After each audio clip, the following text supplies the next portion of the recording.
Rapat Dewan Gubernur Bank Indonesia pada tanggal 18 dan 19 November 2025 memutuskan untuk mempertahankan BI rate sebesar 4,75%.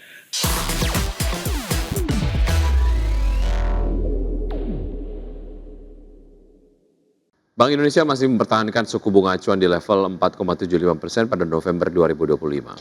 Langkah ini dinilai masih sejalan dengan upaya menjaga stabilitas nilai tukar dan memperkuat kebijakan makroprudensial.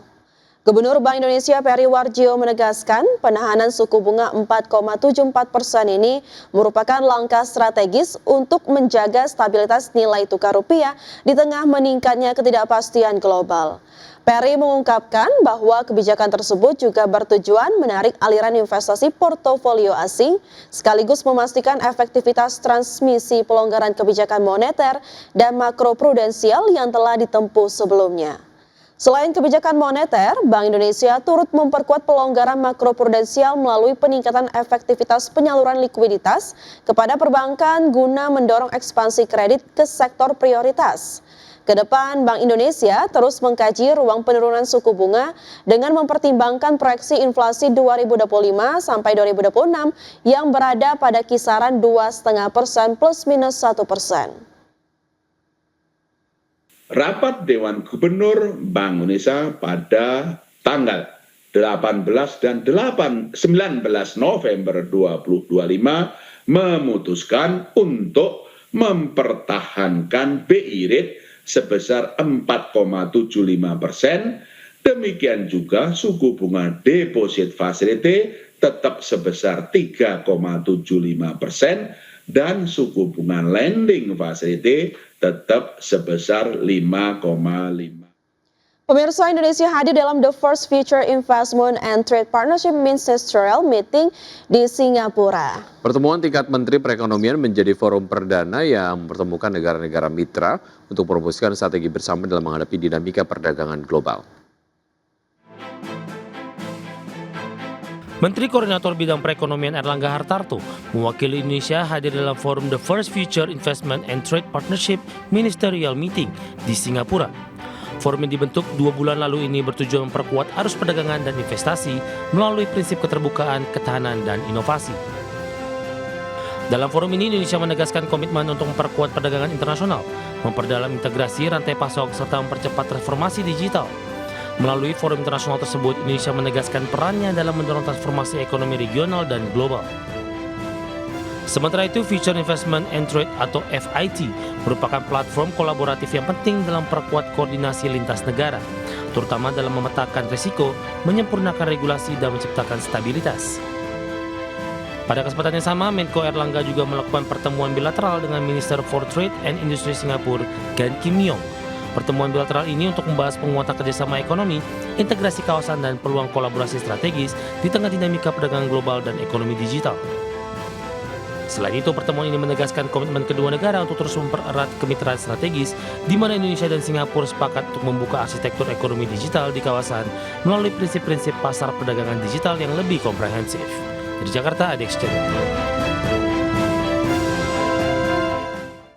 Harga minyak ditutup melemah pada perdagangan di hari Kamis seiring Presiden Amerika Serikat Donald Trump mendorong Ukraina untuk menerima perjanjian damai dengan Rusia guna mengakhiri perang yang telah berlangsung lebih dari 3 tahun. Harga minyak mentah berjangka jenis Brent untuk kontrak pengiriman Januari 2026 ditutup melemah 0,2% menjadi $63,38 Amerika per barrel, dan harga minyak mentah berjangka jenis West Texas Intermediate untuk kontrak pengiriman Desember 2025 ditutup turun 0,5% ke level $59,14 per barrel. Harga minyak sempat menguat di awal sesi, terdorong laporan penurunan stok minyak mentah Amerika yang lebih besar dari perkiraan. Di sisi lain, proposal perdamaian Amerika Serikat dan Rusia memuat konsesi wilayah Ukraina kepada Rusia serta pengurangan kekuatan militer Kiev, 2 hal yang sebelumnya ditolak Presiden Ukraina Volodymyr Zelensky.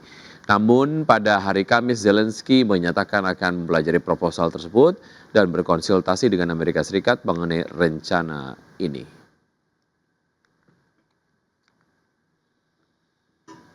Selanjutnya, pemirsa, dari bursa global, bursa saham Wall Street yang berbalik melemah tajam pada perdagangan di hari Kamis setelah rally di awal perdagangan, seiring penguatan sektor teknologi yang dipicu kinerja Nvidia dan data ketenagakerjaan Amerika Serikat kembali mengaburkan prospek pasar tenaga kerja. Di perdagangan kemarin, di hari Kamis, pemirsa, indeks Dow Jones Industrial Average ditutup merosot 0,84% menjadi 45.752, S&P 500 turun 1,56% ke level 6.538 dan Nasdaq Composite anjlok 2,15% ke posisi 22.078. Sementara itu dari Eropa, bursa ekuitas Eropa menguat terdorong laporan keuangan Nvidia yang kembali menenangkan kekhawatiran tentang potensi gelembung kecerdasan buatan.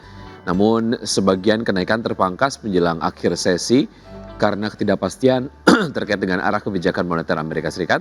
Indeks Stoxx 600 ditutup naik 0,4% ke level 563,94.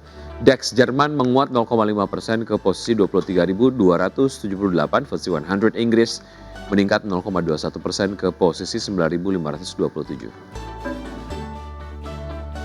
Pemirsa, PT TBS Energi Utama Tbk sedang melakukan ekspansi portofolio di sektor pembangkit listrik energi bersih. Ya, dalam jangka panjang perseroan membidik pasar ekspor listrik ke Singapura. Adapun dua proyek terbaru di dalam pipeline perseroan adalah proyek pembangkit listrik Telaga Bayu di Nusa Tenggara Timur yang sedang menunggu tender dibuka dan pembangkit listrik tenaga surya terapung di Batam yang saat ini dalam tahap konstruksi. Proyek PLTB di NTT tersebut akan digarap anak usaha Toba yaitu PT Bayu Alam Sejahtera, sedangkan proyek PLTS terapung di Batam yang saat ini dalam tahap konstruksi memiliki kapasitas terpasang 46 MW peak dan jangka waktu perjanjian jual beli listrik dengan PLN selama 25 tahun. Proyek ini targetkan beroperasi komersil penuh dan terintegrasi ke jaringan listrik nasional pada kuartal 4 tahun ini sejalan dengan ekspansi yang dilakukan perseroan menargetkan kapasitas pembangkit listrik energi bersih sebesar 594 MW pada tahun 2030. Emiten pengelola Pizza Hut PT Sari Melati Kencana Tbk atau PZZA menyatakan optimisme terhadap tahun 2026. Ya, proyeksi kinerja disebut akan melebihi target pertumbuhan ekonomi nasional. Presiden Direktur PZZA Boy Aditya Lukito menyampaikan bahwa prospek pertumbuhan perusahaan di 2026 masih bergantung pada kondisi ekonomi nasional yang dinamis. Kendati demikian, PZZA memandang tahun depan secara positif seiring target pemerintah yang memproyeksi pertumbuhan ekonomi di level 5,3 hingga 5,4%. PZZA menargetkan pertumbuhan di atas angka tersebut. Optimisme PZZA menguat berkat momentum pertumbuhan sepanjang tahun ini yang didukung strategi efisiensi serta pembiayaan ekspansi dari modal internal.